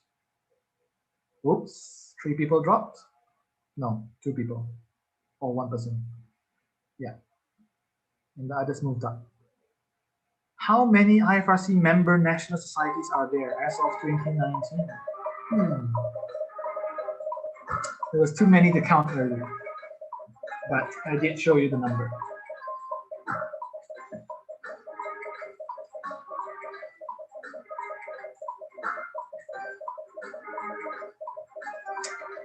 Let's see. Yep, 192 countries all over the world. The others are previous number. Next, pretty solid as well, no change in top 5 scoreboard. 4 more questions to go.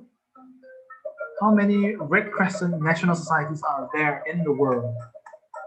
Can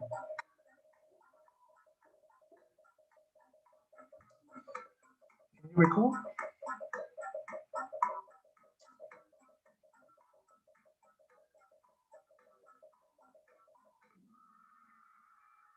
Pretty close call, right? 35 and 38. It was 35 national societies using the Red Crescent emblem. Wow, solid. Top 5. 3 more questions. In a conflict, which component of the movement will be the lead agency? ICRC, IFRC, National Society, League of the Red Cross and Red Crescent.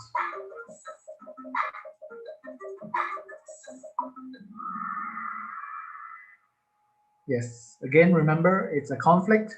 It's the International Committee of the Red Cross. Oops, someone got tricked. So it's moved to the last two questions. In a major natural disaster during peacetime, which component of the movement will be the lead agency?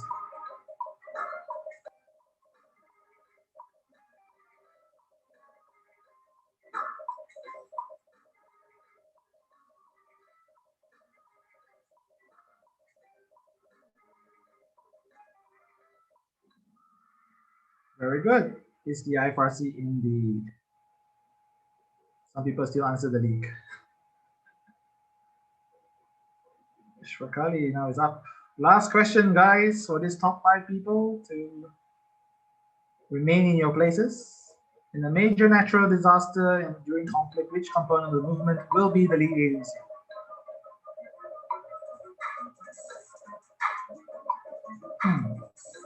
Tricky.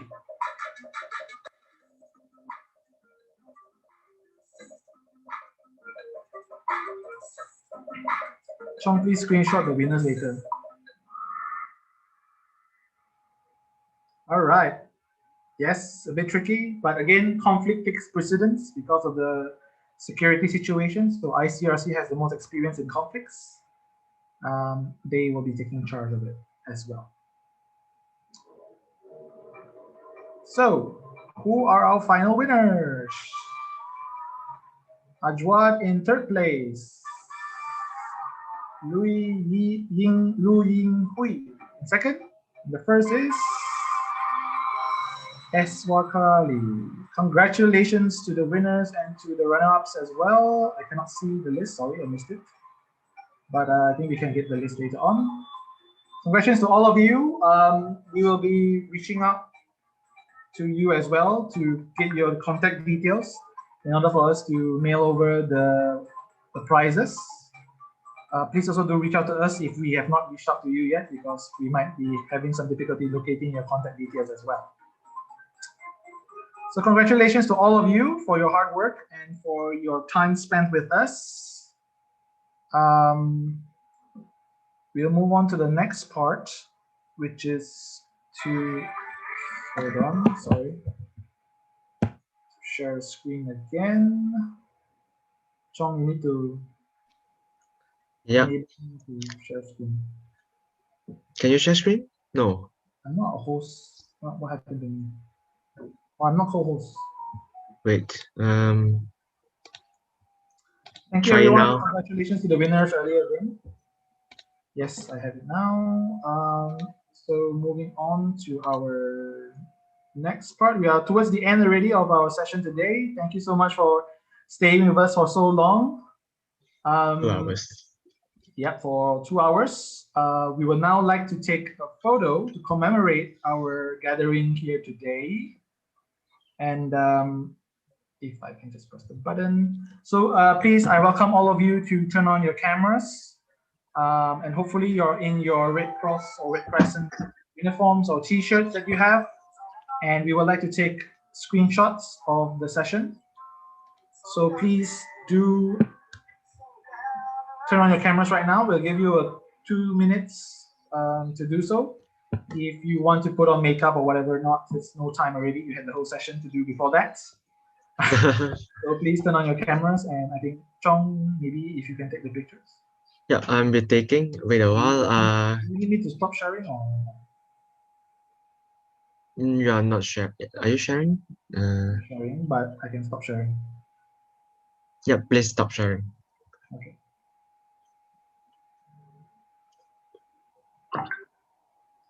So guys, yeah, please do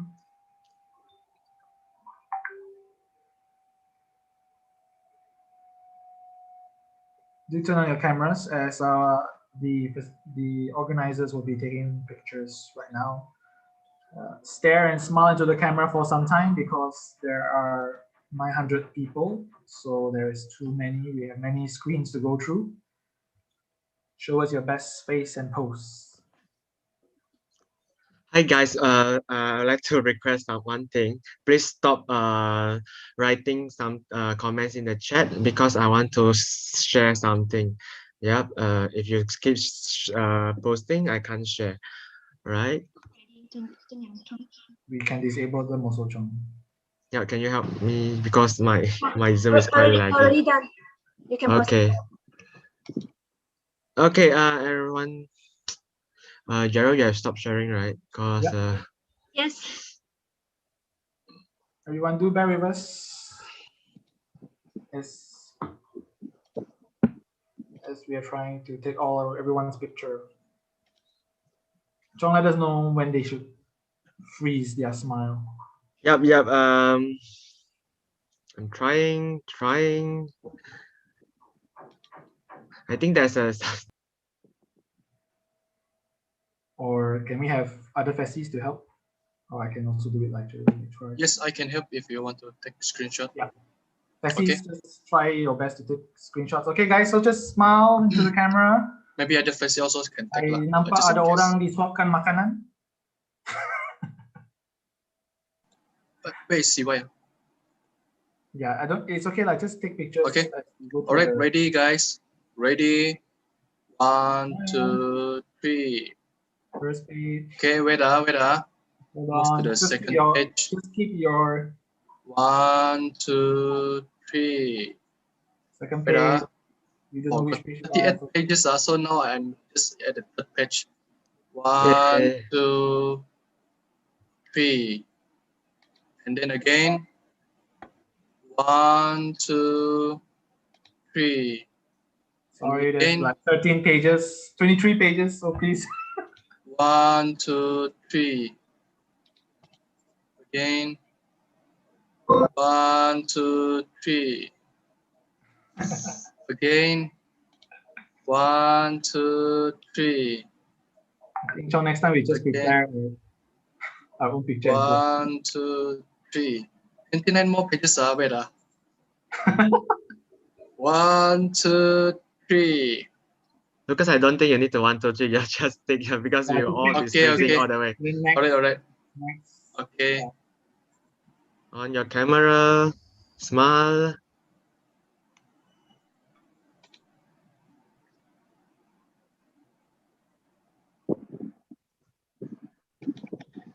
Once you're done, next pages, come on. Hold your pose, guys, hold your pose. Very unique. Some people just showing their membership card. It's great to see everyone in MRC uniform or t-shirt today. Yep. Yeah, because I believe for secondary student, it has been some time for you that didn't have the opportunity to wear this shirt. Making your money worth. All right. I think you just have to go to like until page 19, and then the rest, they didn't open the camera. Yeah, you don't need to take the pictures that those didn't turn on camera. Okay, I'm done. Done. All right, great. Thank you, everyone. So we have another poll to share, Chong, before you leave, and then we have some final closing sessions, some key messages to also let you know about as well. So please bear with us a while more. We will be sharing a poll, after which we will also be sharing the attendance form as well. So please answer the polls that we are sharing right now to you. It should take like 1 or 2 minutes, and then we will be then sharing the attendance form. Please do not share the link for the attendance form to anyone else. It's meant for those who are in here today as well. And we will also close the link after a very short while, once the meeting ends as well. So I think Chong, in the meantime as well. I have just shared the attendance and feedback form link Yeah, please fill in as soon as possible because I will close it tonight. All right, and yeah, so sorry, my Zoom, yeah, want to kick me out every time. For this morning, I was also experiencing this. Yeah, I want to remind all those Kahoot winners. If you already know you are a winner, okay, the top 5 winner, please contact me. I believe all of you have my email address. Okay, that's the email that you receive in your confirmation email to this meeting today. All right, so just send me a message telling me what's your name and you are the winner for the Kahoot, and I will be replying you with the necessary steps and information, asking for information. All right, so please, for the top 5 Kahoot winners to contact me. And once again, so far, 84% of the participants have answered the post-activity survey. Yeah, we'll wait for a few more minutes, few more seconds. Yeah, in the meanwhile, I would like to explain also the attendance and feedback form. Yeah, so the attendance form is set to be a limited one response only. I understand that some of you might be joining with your siblings together through one device. So no worries, you can fill in the form separately for different people, but you might need to use a different device, or if you are able to, for example, the Google form, there's an option to ask you to switch account. You need to switch your Google account, all right, because it's recorded based on your Google account. If you can't unable to switch it, you just take another phone, maybe your friends or no, your family's members friend, family members phone, yeah, to fill in the Google form. All right, I will end the poll and let's see. Okay, that's great that we have like more than 80%, around 90%. Okay, choose 4 and 5 for all the statement. Okay, which means that you really have better understanding after today's gathering on the origin, the founder of the movement, what happened in the Battle of Solferino, was the impact of memory of Solferino, our humanitarian emblems and its history, function, purpose, and also the roles of IFRC, ICRC, and national societies. So good job and congrats, guys. It's so happy to see all of you today. All right, yeah. So thank you all for your participation today. I know it's been a long day, Saturday in the afternoon. It's a bit hot. Just a reminder as well, please like, follow, and subscribe our social media handles. They are on the bottom left corner on the screen right now.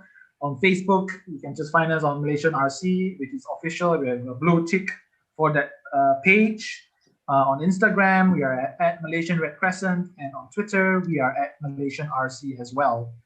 Please stay tuned in our social media handles, whereby we'll be posting more information about the subsequent National Youth Online Gathering that we'll be having, and also the topics that we'll be covering. We'll be all informing it through our you will receive information from your teachers and from your friends, but also keep a lookout on our social media, which will also be one of the channels of communication. So the next one that is happening is on the 10th of April. So we really welcome you and your friends again to join us to learn more about what's next for the session as well. If I'm not wrong, it's going to be on the fundamental principles of the Red Cross and what does it mean as well. So do stay tuned as well. And do we have anything else that I missed out, Chong? Yep, I can add on. Yep, so yeah, I understand that just now the attendance form is closed. Yep, so you couldn't fill in. So now it's open. Okay, so you can fill it now. Yep, and so don't forget to subscribe all our social medias. And for those who viewing our session from YouTube, we still have more than 100 members joining from YouTube. Okay, you can also fill in the attendance link and please subscribe our YouTube channel, like our video, okay, and also like all our social media handles so you can get informed about the next gathering, and you might be the next participants to join us on Zoom. All right. Yeah. Unfortunately, we wanted to accommodate everyone on Zoom, but because of the capacity issues, we thank everyone who's joining us through YouTube as well, staying for so long. Thank you for all your participation. We'll stay online for now. We don't have anything, but we'll be staying online just to provide some technical support for the forms to ensure that everyone has no issues doing the form. But our session has officially ended. So if you have completed the forms, you may kindly exit, and whoever is still issuing is still filling up the forms, will still be staying online for a while to assist you for any technical difficulties as well, and to answer your questions. Yep, so if you're already done and no problem with the attendance and our program today, you can leave the session, the meeting. Okay, I found out some question. Yeah, so some of you asked what is the email should be filled in. Okay, you can fill in any email. Okay, you can fill in your MOEDL school email or your personal email. Any email will do as long as the email must be keyed in correctly, accurately, do not have any typo. Okay, if you misfill out your email, we will not able to send you the certificate. All right, and the organizer will not be responsible on the failure of delivery. Okay, so please spare some time and make sure you fill in the correct email address. Yep. Please double check, triple check your emails and make sure it's correctly. Every dot, every dash, every alphabet is typed in correctly, because if you do not receive it because of the failure of not inserting the correct email, the organizer may not be able to process any of your requests further, because we have subsequent sessions as well. So they'll be very demanding for us to do that. So please, please check that your email is not incorrect. Please check many times, yeah? Okay, I have another question. I received another question here. Okay, if your school name have number, please type the number in words. For example, if like SNK, Taman, something, Dua, then you type DUA, Dua. Okay, because we have set some validation rules for the forms. Okay, just a reminder for some particulars like name, school name, you need to enter all capital letters. Okay, and letters only.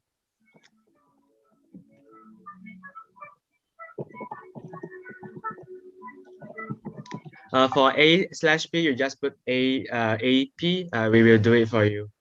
Okay. For school name, please type your SM, Sekolah Menengah Kebangsaan, Sekolah Menengah Jenis Kebangsaan, or whatever general terms there with short form SMK. Okay, but your school name, for example, like I don't know what name to be used, like Taman Dato On, please in full name. Okay, just the Sekolah Menengah Kebangsaan part in short form.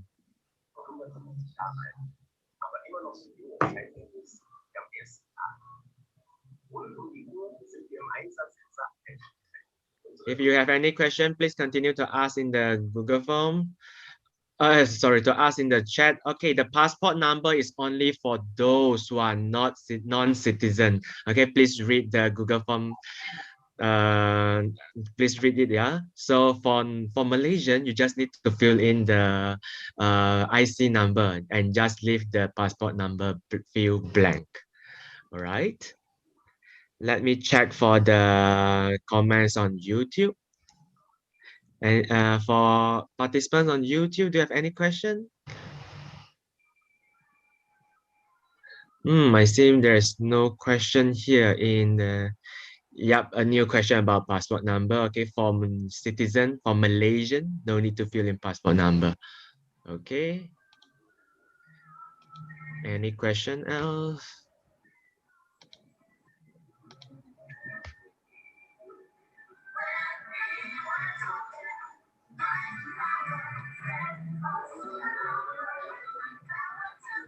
Okay, one more question here. What do you write for unit? Guys, please read the question properly. It's like school name or unit or organization name. So for student, just fill in school name. Okay.